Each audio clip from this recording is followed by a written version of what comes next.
Assalamualaikum warahmatullahi wabarakatuh. Selamat pagi, salam sejahtera untuk kita semua. Saya ucapkan yang terhormat kepada Dr. Fisman Bedi selaku dosen pengampu mata kuliah Kepemimpinan dan Perilaku Organisasi. Dan perkenalkan, saya Muhammad Rifki Gunawan, mahasiswa pasca sarjana UIN Raden Intan Lampung, jurusan Manajemen Pendidikan Islam.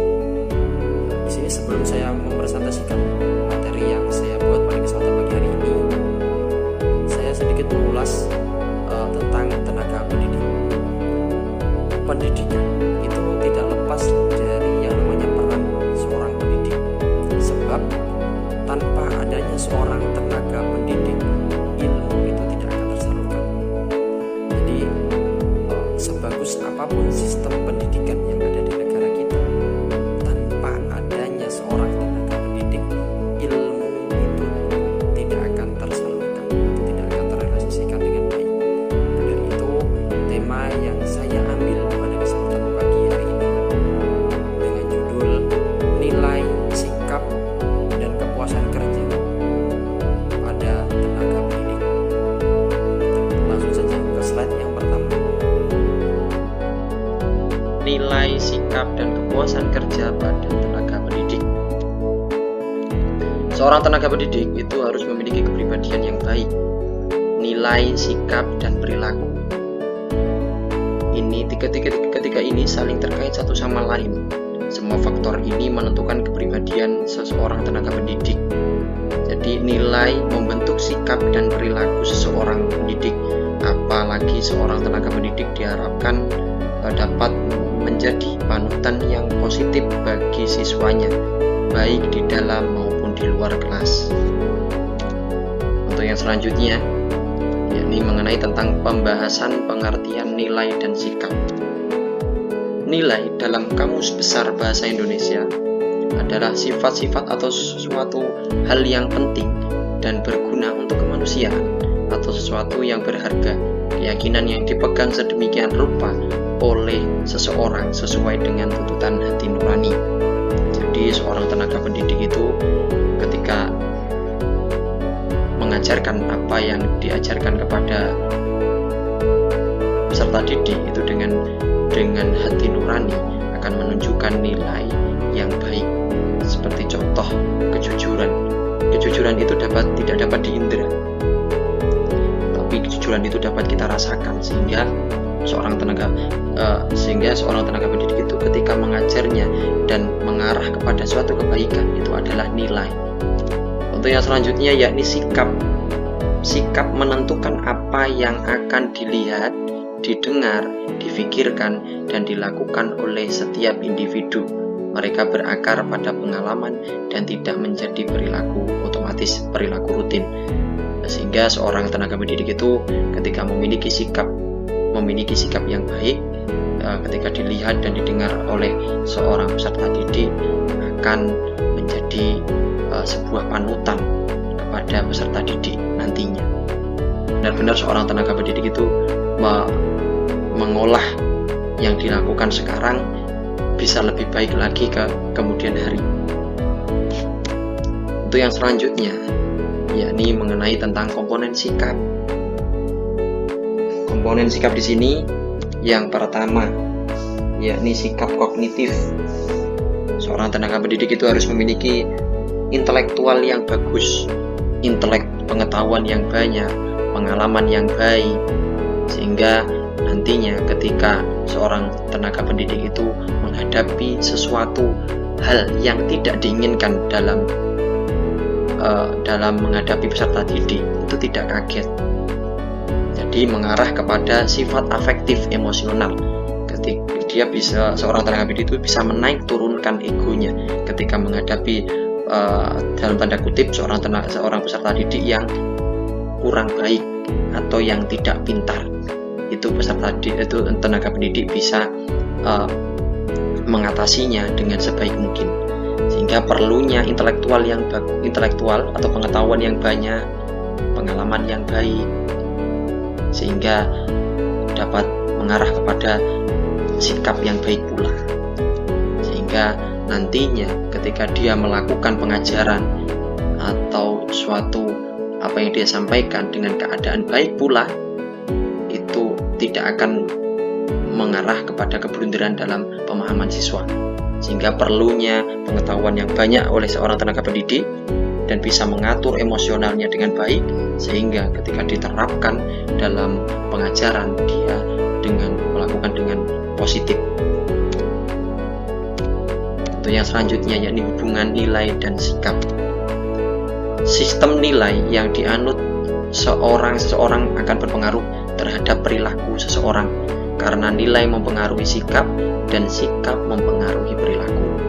Nah, itu tadi, apapun yang dilakukan oleh seorang tenaga pendidik itu orientasinya kepada peserta didik, sehingga apapun yang terjadi, apapun yang dilakukan oleh peserta didik itu tergantung apa yang diajarkan oleh tenaga pendidik. Ketika hal yang positif diajarkan, positif pula yang didapat oleh peserta didik.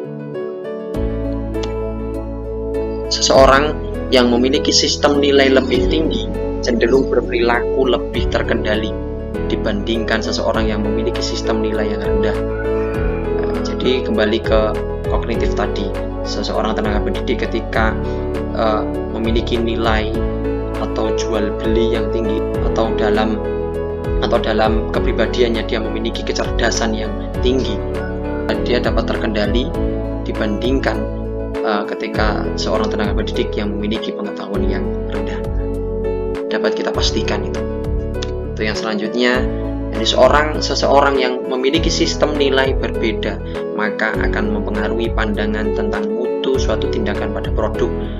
Walaupun sebagus apapun sistem nilai pendidikan yang ada di Indonesia kita ini, ketika seorang tenaga pendidik tidak mumpuni dalam intelektualnya, dalam pengetahuannya, akan berujung pada keblunderan apa yang disampaikan kepada peserta didik.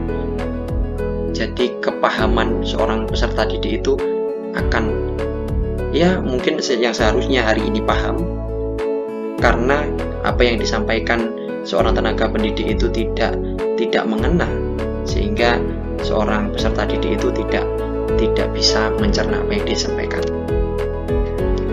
Sikap positif dan sikap negatif, di sini ada dua gambar, yakni kita bisa melihat ketika seorang bersikap positif itu akan auranya cerah, dia akan memiliki keinginan yang lebih tinggi untuk mencerdaskan anak bangsa. Jadi dia tidak pesimis, itu kalau sikap positif. Kalau sikap negatif, ketika dia dibenturkan dalam keadaan yang tidak menguntungkan, entah itu di luar sekolah, dia akan terbawa ke sekolahan. Itu biasanya yang terjadi di kehidupan kita masing-masing. Seorang tenaga pendidik itu harus menempatkan tupoksinya masing-masing ketika terdapat kesalahan atau permasalahan yang di luar sekolah. Jangan sampai dibawa ke sekolahan, karena itu sudah beda ranahnya. Untuk yang selanjutnya, yakni kepribadian guru, adalah sesuatu sikap atau tingkah laku yang dimiliki oleh seseorang dalam melaksanakan suatu kegiatan yang menjadi tanggung jawab untuk menentukan suatu tujuan, seperti berakhlak mulia, arif, dan berwibawa, serta menjadi teladan peserta didik, berkepribadian yang mantap, hingga apapun yang dilihat didengar oleh peserta didik akan diterapkan pula di masa yang akan datang. Dan kebiasaan belajar, disiplin, hasrat belajar, dan motivasi belajar ini harus dimiliki oleh seorang tenaga pendidik, karena apapun keadaannya, ketika kebiasaan seorang guru itu belajar akan mengarah kepada peserta didik pula dengan kebiasaan belajar. Kompetensi guru yang pertama, kompetensi pedagogik. Kompetensi pedagogik ini adalah kemampuan mengelola pembelajaran peserta didik yang meliputi pemahaman terhadap peserta didik, rancangan dan pelaksanaan pembelajaran, evaluasi hasil belajar, dan pengembangan peserta didik untuk mengaktualisasikan berbagai potensi yang dimilikinya. Untuk kompetensi kepribadian, Ini kembali lagi ke awal tadi. Jadi ketika seorang tenaga pendidik ini memiliki kedewasaan atau intelektual yang bagus, dia akan mengarah kepribadian yang bagus pula. Kompetensi sosial ini harus dimiliki oleh tenaga pendidik, karena apapun yang terjadi di dalam kelas atau di sebuah instansi itu bagaimana dia menjelaskan dengan baik pula, seperti dengan wali murid ataupun dengan peserta didik, sehingga yang terjadi atau ketidakpahaman yang dimiliki oleh siswa itu bisa disampaikan dengan baik kepada wali murid. Kompetensi profesional. Seorang tenaga pendidik itu pasti harus memiliki kemampuan yang mumpuni dalam bidangnya sendiri, sehingga apa yang disampaikan jadi kepahaman kepada semua peserta didik. Profesionalisme. Dalam UU GD pasal 1 ayat 5 disebutkan bahwa profesional adalah pekerjaan atau kegiatan yang dilakukan oleh seseorang dan menjadi sumber penghasilan kehidupan yang memerlukan keahlian, kemahiran, dan kecakapan yang memenuhi standar mutu atau norma tertentu, serta memerlukan pendidikan profesi. Dengan demikian, guru yang profesional adalah guru yang memiliki keahlian sesuai dengan standar mutu pendidikan yang ditetapkan oleh pemerintah. Jadi profesionalisme guru itu tadi, guru memiliki penguasaan materi yang bagus secara luas, mendalam. Yang selanjutnya yakni kepuasan kerja. Kepuasan kerja guru itu dapat dilihat dari dua faktor. Ketika seorang guru itu orientasinya itu mengarah pada kepuasan kerja karena apa yang dia punya, ilmu yang dia punya bisa diterapkan dan sampai pada tujuan yang diinginkan, sehingga murid dapat melanjutkan cita-citanya ke jenjang yang lebih tinggi, itu menjadi kepuasan kerja guru. Dan ada pula kepuasan kerja guru itu ditunjang dari gaji yang tinggi, sehingga ketika seorang tenaga pendidik itu mendapatkan sebuah penghargaan atau gaji yang besar, itu menjadi kepuasan kerja guru. Tapi digarisbawahi dalam kepuasan kerja guru ketika menerima gaji itu ketika tidak sesuai dengan apa yang diinginkan, apakah dia akan tetap seperti keinginan di awal, tetap semangat positif mengajarnya, atau malah ketika tidak mendapatkan gaji yang dia diinginkan, dia akan menurun dalam kinerjanya. Ini perlu dipertanyakan dan perlu kita jawab bersama-sama, sehingga tidak menjadikan sebuah pendidikan itu ladang penghasilan, karena sebuah pendidikan itu kita mengarah kepada pengabdian, bukan pekerjaan. Kepuasan kerja guru merupakan sebuah respon terhadap seberapa jauh pekerjaan mereka secara keseluruhan dapat memuaskan kebutuhan hidupnya. Tingkat kepuasan kerja guru dapat diobservasi melalui tingkat disiplin kerja, tanggung jawab, dan keseriusan terhadap pekerjaan yang diamanatkan kepada mereka. Secara umum, kepuasan kerja merupakan sikap seseorang terhadap pekerjaannya.